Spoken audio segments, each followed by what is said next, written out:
Hi, I am Manisha रियाज। तो बात करेंगे जेंटलमैन की लास्ट एपिसोड की, जिसमें मेरे दो फेवरेट रहे हैं, एक जर्नब और एक मुन्ना। दोनों जो है ना अपनी अपनी थॉट्स को लेके ना बहुत क्लियर हैं। और जैसे मुन्ना की मैं ज़्यादा बात करूंगी क्योंकि मुन्ना के बहुत ज़्यादा ऐसी कन्वर्सेशन, ऐसे डायलॉग्स रहे हैं जो मुझे बहुत अच्छे लगे। जो उनकी बातों से ही लग रहा था कि वो कोई पैदाइशी गुंडे नहीं है। वो कहते हैं ना, जो लोग हालात से गुंडे बन जाते हैं, उनके साथ जो होता है उसकी वजह से वो गलत पे चले जाते हैं। मुझे वो दिखा मुन्ना में। और फिर जिस तरह से वो बदलने की कोशिश कर रहे हैं, वो जब से जन्नब उनको मिली है उनमें एक अलग ही चेंज आ रहा है। उनको रियलाइज हुआ कि वो गलत पे हैं, इसीलिए उनको ना कोई लड़की मिलती, ना कोई रिश्ता, जैसे उन्होंने बोला था। तो उन्हें ये चीज समझ आ गई है कि मैं इस पे रहूंगा ना तो जिंदगी में मुझे कुछ खुशी नहीं मिलने वाली है। लेकिन जैसा हमारा माशरा होता है, जिस तरह की उसकी मिनिस्टर से कन्वर्सेशन थी, मिनिस्टर जिस तरह से उनको वार्न कर रहे थे, या रहमती है, तो उससे ही अंदाजा हो सकता है कि इस प्रोफेशन में आने के बाद भी जब आप इससे निकलना भी चाहें तो कितने मुश्किलात का आपको सामना करना पड़ता है। और एक बारी कहते हैं ना, हमारे यहाँ दलदल में धस गए तो धस गए। जहां तक फारिस और जन्नब की कन्वर्सेशन की बात है, माना फारिस ने ये दिखाया कि हाँ, वो जन्नब को ज्यादा प्यार करता है और उसने वो चीज लौटा दी है। और वो चाहता है कि वो उसकी जिंदगी में आए, वो उससे शादी करना चाहता है और वो बहुत जल्द शादी करना चाहता है।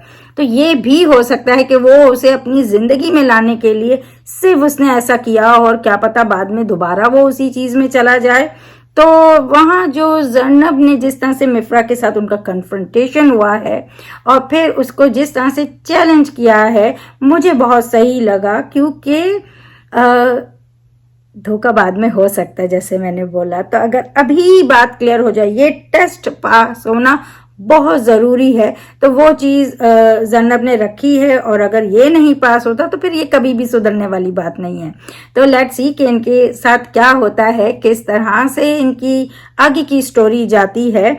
लेकिन जहां तक मुन्ना और जन्नब की बात है, दोनों फायर थे, दोनों अपनी जगह बहुत सही सोच के साथ थे। एक ने रियलाइज कर लिया कि वो कहाँ गलत है और उसे क्या करना है, और फिर वो उसी पे खड़ा है। वो एक जो कहते हैं ना, ठान ली है बात। और जहां जन्नब की बात है, वो तो हमेशा से ही क्लियर थी और वो उसी चीज को लेके आगे बढ़ रही है, भटक नहीं रही है। तो ये चीज़ बहुत अच्छी लगी है, मुझे बहुत मज़ा आया देखने में। अब तो वीक में 2 दिन हो गया है, तो ज़रा थोड़ा रिव्यू करने में भी ऐसा होगा कि कभी एक साथ करने को मिलेगा या कभी अलग अलग करने को। मगर कोई कोशिश करूंगी कि मैं कर पाऊं, जैसे ही एपिसोड आए वैसे ही। लेकिन अच्छा लगा, सारे डायलॉग्स बड़े ज़बरदस्त थे, जो कि मैंने बहुत से अपने इंस्टाग्राम पेज पे शेयर भी किए हैं, उनको लिख लिख के पोस्ट भी बनाई है। तो मुझे बहुत अच्छे लगे, बहुत सारी कन्वर्सेशन, बहुत सारी बातें। और जहाँ मुन्ना की बात करते हैं, जहाँ वो बार बार बोलते हैं कि मेरे अब्बा कहते थे, तो मुझे थोड़ा सा वो शाहरुख खान की रईस याद आ गई थी, जहाँ वो बोलते थे अम्मी जान कहा करती थी। तो मुझे ऐसा लगा कि थोड़ा कहीं कहीं से चीज़ों को पिक किया हो और एक अपनी स्टोरी राइटिंग में यूज़ किया हो, तो वैसा होता है। तो वो उन्होंने थोड़ा सा वो एक फील दिया। और मैं बोलती भी हूँ कि मुझे जेंटलमैन को जब मैं देख रही होती, मुझे ड्रामे की वाइब से ज़्यादा एक मूवी की वाइब आती है। तो मूवी बना लेते तो बहुत ही अच्छा होता। लेकिन चले ठीक है, हमारे यहाँ मूवी नहीं चलती के वजह से ड्रामे वाला उन्होंने ड्रामे की तरह पेश कर रहे हैं। बट है तो बहुत अच्छा, कॉन्सेप्ट अच्छा है, डायलॉग्स बहुत अच्छे हैं। और लेट्स सी आगे इनकी स्टोरी कैसे बढ़ती है। बट जल्दी जल्दी बढ़ाइए, क्योंकि लोग यहाँ बैठे हैं जर्नब और मुन्ना के इंट्रैक्शंस देखने में, उनको बहुत मज़ा आता है। माना फारिस और जर्नब की भी एक स्टोरी बहुत अच्छे से जा रही है, लेकिन जहाँ खोट आ जाते हैं वहाँ थोड़ा सा मामला खराब हो जाता है। और जहाँ इतनी चाहत हो और उसके बाद धोखा हो, तो वो अच्छा नहीं लगता है। तो लेट्स सी के चैलेंज किस तरह से जाता है जर्नब का, जो उसने मिफ्रा को दिया है और जिसमें फारिस ही मोहरा है। तो लेट्स सी क्या होता है और किस तरह से मुन्ना अपनी फाइट कर पाता है, मगर उसकी थॉट्स बड़ी क्लियर हैं अपनी मोहब्बत को लेके, अपने जज्बों को लेके, उस गलत के अगेंस्ट में जिस तरह से है।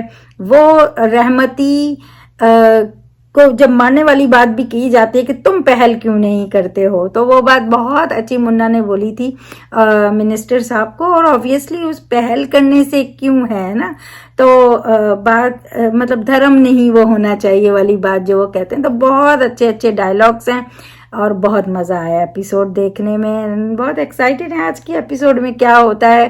प्रोमो देख के तो बहुत अच्छा लग रहा है कि भाई और चीज़ें जिस तरह से सामने आती जा रही हैं, और जिस तरह से मिफ्रा उनको जाने की एक बात बोलती हैं फारिस को, मतलब उनका तबादला हो गया है, तो अभी ऐसे अच्छे अच्छे बनोगे तो नहीं चलेगा।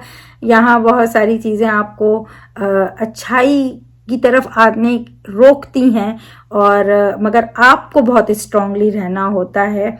तो वो जैसे कि मुन्ना ने वो हराम और हलाल वाली बात की थी, तो अगर आप हलाल पे रहते हैं ना तो फिर आपसे लोग डरते हैं, तो वाली बात है। तो एनीवे अगर आपको मेरा एक छोटा सा क्विक सा रिव्यू अच्छा लगा हो तो वीडियो को लाइक करें, और देखते रहें Gentleman every Saturday and Sunday on Green Entertainment TV channel.